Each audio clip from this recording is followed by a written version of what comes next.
এদিকে আমি মশলা কাঠখোলায় ভেজে নিয়েছি। দেখো, গরম মশলার ফল নিয়েছি 4টা, গোলমরিচ ভেজে নিয়েছি 7 থেকে 8টা, গরম মশলার ডাল নিয়েছি 1 ইঞ্চি সাইজ পরিমাণ 3 টুকরা, ভাতের চাউল ভেজে নিয়েছি এখানে দেখো টেবিল চামচের 2 টেবিল চামচ, তেজপাতা বড় সাইজের 2টা দেখো ছোট ছোট করে কেটে নিয়েছি। এইদিকে জিরা ভেজে নিয়েছি। তো মোট এখানে আমি উপাদান ব্যবহার করেছি জিরা, গরম মশলা, ডাল, ফল, গোলমরিচ, এটা কিন্তু সাদা গোলমরিচ এখানে ব্যবহার করেছি, ভাতের চাউল, তেজপাতা। তো এই উপাদান আমি কি করব, এখন পাটায় পিষে শোল মাছে ব্যবহার করব। এদিকে শোল মাছ দেখো রান্না করব হাতে মেখে, তার জন্য 2টা বড় সাইজের তেজপাতা দিয়ে দিয়েছি। এখানে আদা বাটা, রসুন বাটা এবং পেঁয়াজ বাটা। হলুদ দিয়ে দিব দেখো 1 টেবিল চামচ হলুদ দিয়ে দিলাম, ধনিয়ার গুঁড়া দিয়ে দিলাম দেখো 2 টেবিল চামচ, আর কাঁচামরিচ ব্যবহার করব, তো তার জন্য এখানে শুকনো মরিচ দিয়ে দিলাম। ঝালটা কিন্তু যার যার স্বাদ অনুযায়ী খাবে, শোল মাছে একটু ঝাল বেশি হলে কিন্তু খেতে ভালো লাগে। লবণটা কিন্তু যার যার স্বাদ অনুযায়ী দিয়ে নেবে।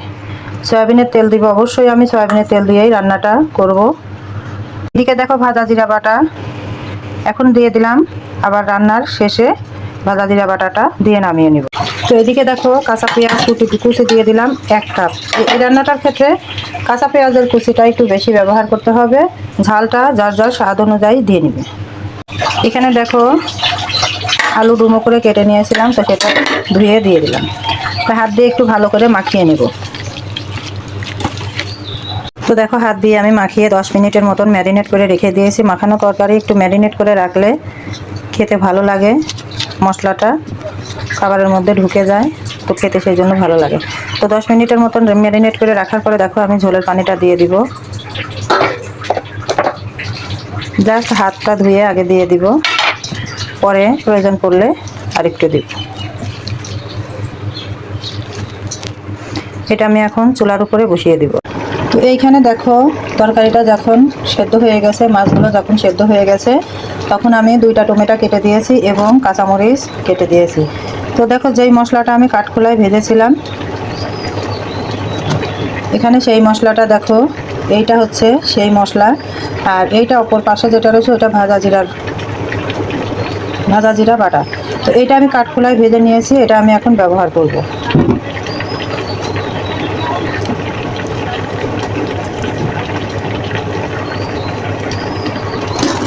তো দেখো আমি এই মশলাটা একটু পানি দিয়ে গুলিয়ে ব্যবহার করব। ভাজা জিরা যেহেতু ওখানে 1.5 টেবিল চামচের মতন, না 2 টেবিল চামচের মতন দেওয়া হয়েছে, এখানে আমি আরও 1 টেবিল চামচের মতন ভাজা জিরা দিয়ে পানিতে গুলিয়ে তরকারিতে ব্যবহার করব। তো দেখো এই মশলাটা পানিতে গুলিয়ে নিলাম। পানিতে গুলিয়ে নিলে মশলাটা নাড়ার সময় ভেঙে যাবে না, মাছগুলো ভেঙে যাবে না, তো সেই জন্য পানিতে গুলিয়ে নিলাম। তো দেখো খুব আলতোভাবে, এখন কিন্তু জোরে করে নাড়া দিলেই মাছ ভেঙে যাবে।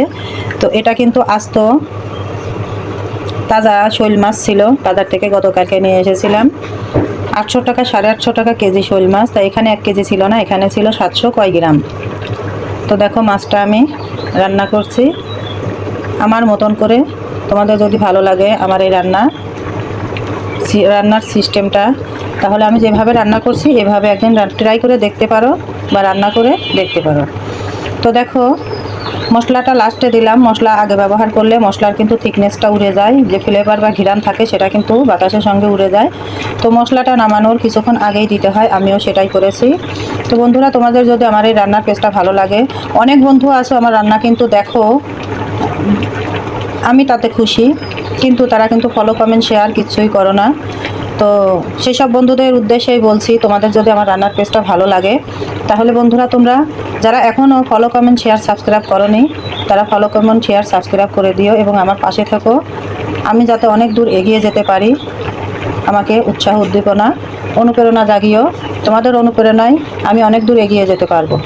আর যারা ফলো, কমেন্ট, শেয়ার, সাবস্ক্রাইব করে দিয়েছে বন্ধুরা, তাদেরকে জানাই ধন্যবাদ। তারা অবশ্যই আমাকে ভালোবাসো, অবশ্যই আমার পাশে থাকবে, আমি আশা করি। তো দেখো শোল মাছ কিন্তু আমি খাই না, বাচ্চাদের জন্য রান্না করলাম। খাই না দেখে যে যেমন তেমন করে রান্না করতে হবে তা না, বাচ্চাদের ভালো লাগবে খেতে, সেই রকমই আমি রান্নাটা দেখো করে নিয়েছি। এখানে ঝোল কিন্তু আরও ঘন হবে, গামাখা হবে। তো নামানোর পরে ফাইনাল লুকটা আমি আবার দেখাবো।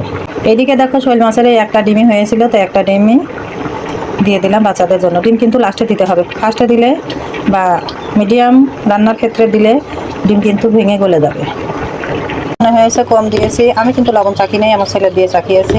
আমি তো বলেছি আমি শোল মাছ খাই না। তো বন্ধুরা দেখো লবণটা একটু কম কম মনে হয়েছিল, তো লবণ দিয়ে নিয়েছি।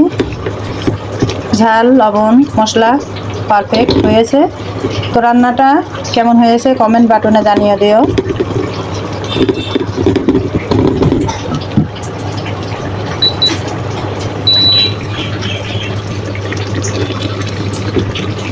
তো বন্ধুরা দেখো এখন নামিয়ে পরিবেশন করছি। মেখে শোল মাছ রান্নার রেসিপিটা রেডি।